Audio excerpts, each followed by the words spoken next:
All right, the moment I've been waiting for. Now, when this movie was announced, Hellraiser Judgment, I was pretty hyped, and I gotta say I was hyped, and that was before I rewatched all of them, pretty much in a row.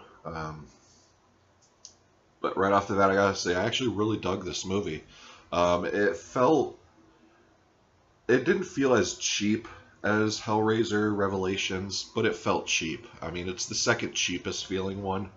Um, Off rip, I thought the intro was really cool. I'll give like a general synopsis, but basically you're introduced to an auditor and other. You see the process of how you become a. It kind of disregards the rules of the second one because the second one shows you how they become Cenobites through the Leviathan and all this and that. But this one, they become Cenobites a whole different, like almost human-like process. There's like a jury, an auditor, and all this, a surgeon, and it's really cool actually. And it's weird because you're used to seeing them in like a dingy type, like a cellar type thing or wherever. It looks, it's more dark. Where this, they're chilling in like a bright house. I mean, it's pretty bright and it's actually pretty cool. But they end up there realize in the modern age, no one's using the puzzle box anymore, the lament configuration. No one's using it. They're all doing it online and all that. So basically, this auditor is sending these sick, twisted people letters telling them to go to this house for unimaginable pleasure or whatever. And that's what kicks it off. And then you're introduced to these two brother cops, and they're investigating a murder or a serial killer. Just like a lot of the sequels, they're investigating a serial killer, and this female agent's brought onto the case to watch one brother because I feel like he's going too over the edge, and that's the storyline.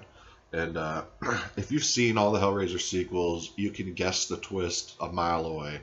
Within the first 20 minutes, I had guessed the twist and ended up being right. So yeah, I do. It does take some points down because it takes the whole mystery and stuff out of it. They couldn't go. I mean, it actually kind of pissed me off watching it how easy this twist was to figure out. I mean, but Gary J. Tunnicliffe, or however you say his last name, wrote all of them, so it should be no surprise.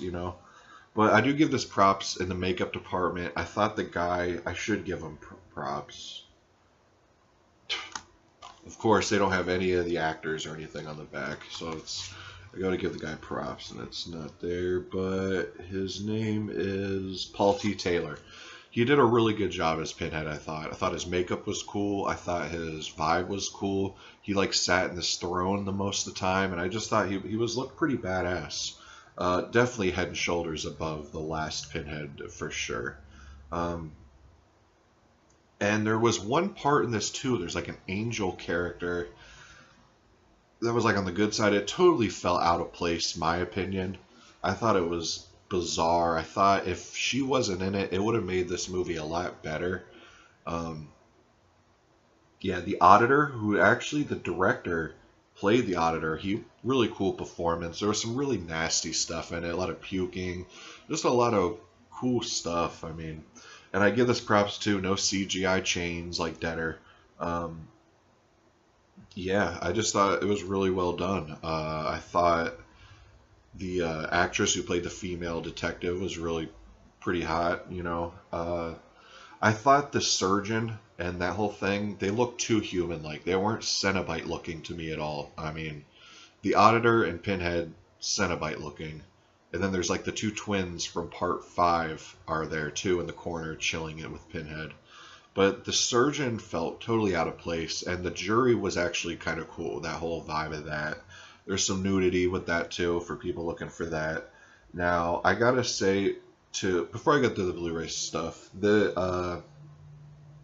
I thought it was better than Revelations. I think it was the best sequel since Part 5, for sure. Part 5 and yeah, this one. And again, this is only like an hour and 10 minutes again. So hour 10, 15. So this one like flies by. And I gotta say, when I went to Walmart, they only had the DVD copies, and I had actually bought the DVD copy. and I had it in my house for like a day or two, and then I was like, nah, I need the Blu-ray of it. I want it on Blu-ray. So I returned it, and I actually went on Amazon and bought the Blu-ray, and I'm glad I did because obviously the Blu-ray's got the slip covers, the DVDs don't for some reason, and the Blu-ray transfer actually looked really good. Like there was a lot of moments, especially during the opening sequence and the opening credits and stuff. Like a lot of stuff really popped out. I was like, you see a lot of detail. Like the Blu-ray transfer kind of blew me away for how low budget and stuff it was, especially because Revelations looked okay on Blu-ray. I was blown away how like nice and clear and crisp this movie looked. I really dug that. And there's a lot of like aerial shots, looked like drone shots, I'm sure it was. That looked really good. And I gotta say, the ending scene, there's like something with the angel and Pinhead. I'm just gonna put it at that. I don't want to give it away. It's the very last shot of the entire movie. So when you see it, you'll know exactly what I'm talking about. I hated that last shot. I thought it was awful. Like I couldn't stand that last shot. Even thinking about it, no, no, definitely not. Other than that, barely any special features at all. There's like a couple deleted scenes and a gag reel. Very disappointing feature-wise. You know, this should have got some more features. At least a commentary by the Turncliffe guy, especially because you actually grow to like his character in this and you like his voice and stuff. So it would have been really cool to have a commentary with this guy. I don't get why they didn't at all. But yeah, I'd give this a recommendation for sure. I mean, if you didn't like Revelations and you're not watching this because Revelations was so bad or whatever, definitely give this one a shot. I mean, there's some really redeeming stuff about it. And like I said, Paul T. Taylor's performance as Pinhead was actually really good. Outfit looked good, voice was really good, the color was really good. I give this, I mean, 13, 14 bucks for the Blu-ray. I definitely recommend picking it up for sure. I mean, I think this is a really good way to end the Hellraiser franchise. It actually makes me want to see a sequel to this movie. Like, I want the same guy as Pinhead, same team doing it, do without the angel thing, because they need to find a way to resolve the ending shot of this. If they leave that ending shot like that, we don't get another Pinhead movie, that's going to be really lame. But if you've seen this, or when you see it, please come back and let me know what you thought of that ending shot. I want to see if I'm the minority in thinking that was awful, because I've heard some people say they actually like the ending shot, so I'm genuinely curious to see if people dig this or not.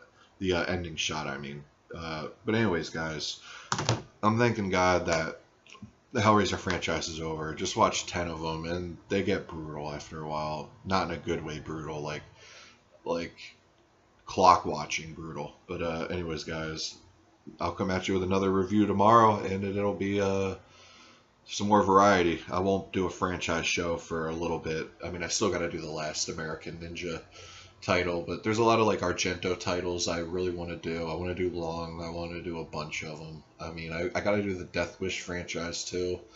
I mean, I got to watch and review the Blade Runner sequel, the original Blade Runner, Blade of the Immortal. I mean, there's so much stuff I got to review. But anyways, guys, thanks for watching. Peace.